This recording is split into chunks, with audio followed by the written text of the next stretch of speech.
গণিতভীতি দূর করার আলোচনায় আজ তৃতীয় পর্ব। সকলকে শুভেচ্ছা জানিয়ে শুরু করছি আজকের আলোচনা পর্ব। আমরা সকলে লক্ষ্য করি, নিচু শ্রেণীতে সাধারণ মানের যে সমস্ত ছেলেমেয়েরা ভালোভাবে অঙ্ক করত, তারা উঁচু শ্রেণীতে সেই ধারাবাহিকতা ধরে রাখতে পারছে না। ক্রমশ তারা পিছিয়ে পড়ছে। দেখুন, উঁচু শ্রেণীর সিলেবাস ক্রমশ বাড়তে থাকে। নিচু শ্রেণীতে শুধু পাটিগণিত দিয়ে অঙ্ক শুরু হয়, অর্থাৎ পঞ্চম শ্রেণী পর্যন্ত শুধু পাটিগণিত পড়ানো হয়। এরপরে ষষ্ঠ শ্রেণীতে জ্যামিতি আসে, বীজগণিত আসে। সপ্তম শ্রেণীতে, অষ্টম শ্রেণীতে সেগুলো আরও বেশি পরিমাণে সিলেবাসে যুক্ত করা হয়। অষ্টম শ্রেণীতে জ্যামিতির সঙ্গে যেটা পড়ানো শুরু হয় সেটা হচ্ছে উপপাদ্য। উপপাদ্য কী সে বিষয়ে আলোচনা করব। এবং নবম শ্রেণীতে পরিমিতি থাকে এবং দশম শ্রেণীতে পরিমিতির সাথে ত্রিকোণমিতিও চলে আসে। তবে সম্পাদ্যর কথা যেটা বললাম, সম্পাদ্য আসলে জ্যামিতিক বিভিন্ন চিত্র অঙ্কন। এই চিত্র অঙ্কনগুলো কিছু কিছু চিত্র অঙ্কন তারা 6-7 থেকে শুরু করে এবং 9-এ একটু বেশি পরিমাণে সিলেবাসটা একটু বেশি হয়। তা যাই হোক, আজ আমরা এই জ্যামিতি অর্থাৎ উপপাদ্য ও সম্পাদ্য নিয়ে আলোচনা করব।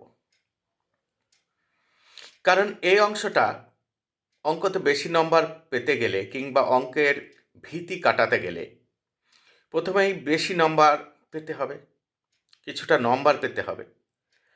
আর এই নম্বর তোলার জন্য বা পাওয়ার জন্য এই অংশটা খুবই খুবই গুরুত্বপূর্ণ। দেখুন, প্রথমেই বলি, অঙ্ক প্রশ্নে অন্য কোনো অংশে কমন না এলেও উপপাদ্য ও সম্পাদ্য অংশে আসবেই। এখান থেকে প্রশ্নটা কমন পাওয়া যায়, অন্য জায়গায় নাও পাওয়া যেতে পারে। তবে বর্তমানে যে ধরনের সিলেবাস, যে ধরনের প্রশ্ন সবার দিকে নজর রেখে করা হয়, তাতে বেশিরভাগ অঙ্ক কমন আসে। তবুও যদি না আসে, তবে উপপাদ্য এবং সম্পাদ্য অংশের কমন আসবেই। যে কটা উপপাদ্য আছে, ধরুন অষ্টম শ্রেণীতে 13টা উপপাদ্য আছে, এর পরবর্তীগুলো নবম শ্রেণী এবং দশম শ্রেণীতে আছে। এই 13টা উপপাদ্যের মধ্যে 4-5টি উপপাদ্য কি 6-7টি উপপাদ্য খুব গুরুত্বপূর্ণ। এর মধ্যে কিছু উপপাদ্য গত বছর পড়ে গেছে। এগুলো হিসেব নিকেশ করে আমরা যদি 4-5টি উপপাদ্য ভালোভাবে আয়ত্ত করি, তাহলে কিন্তু আমরা পরীক্ষায় কমন পেয়ে যাব। এই 4-5টি ঘুরে ফিরেই প্রতি বছর আসে, তাই এই অংশে নম্বর পাওয়া তুলনামূলক সহজ। বোঝা গেল? উপপাদ্য অংশে নম্বর পাওয়া তুলনামূলক সহজ।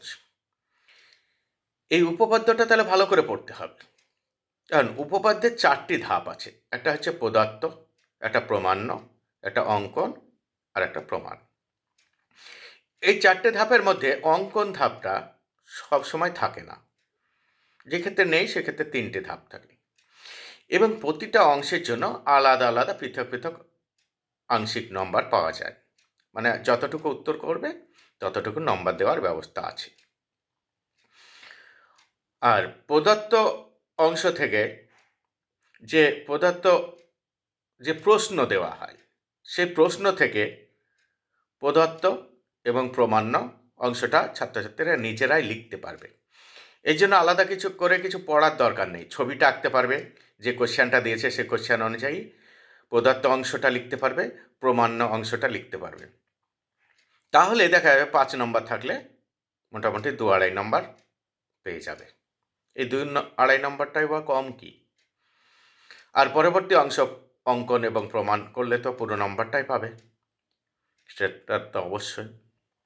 এখন এক্ষেত্রে ছবি আঁকার ক্ষেত্রে পেন দিয়েও আঁকা যায়, রুল পেন্সিল দিয়েও আঁকা যায়। তবে রুল পেন্সিল দিয়ে আঁকলে সুবিধা, কারণ কি, ছবি যদি একটু গন্ডগোল হয় তাহলে মোছা যায়। এক্ষেত্রে বাচ্চারা একটা জায়গায় তালগোল পাকিয়ে ফেলে। অঙ্কন অংশটা, কোনটা অঙ্কন আর কোনটা অঙ্কন নয়, এটা জানতে হবে। সব ক্ষেত্রে অঙ্কন দরকার হয় না। আমাদেরকে কোশ্চেনে যতটুকু বলে দিয়েছে ততটুকু আমি আঁকবো, সেইটা অঙ্কনের অংশ নয়। আর যদি তার বাইরে কিছু আঁকতে হয় প্রমাণ করার জন্য, সেটাই হচ্ছে অঙ্কন। এটা ভালো করে মাথায় ঢুকিয়ে দিতে হবে। এরপরে আমরা যেটা আসবো, তাহলে উপপাদ্য অংশে বললাম, এবার আসবো আমরা সম্পাদ্য।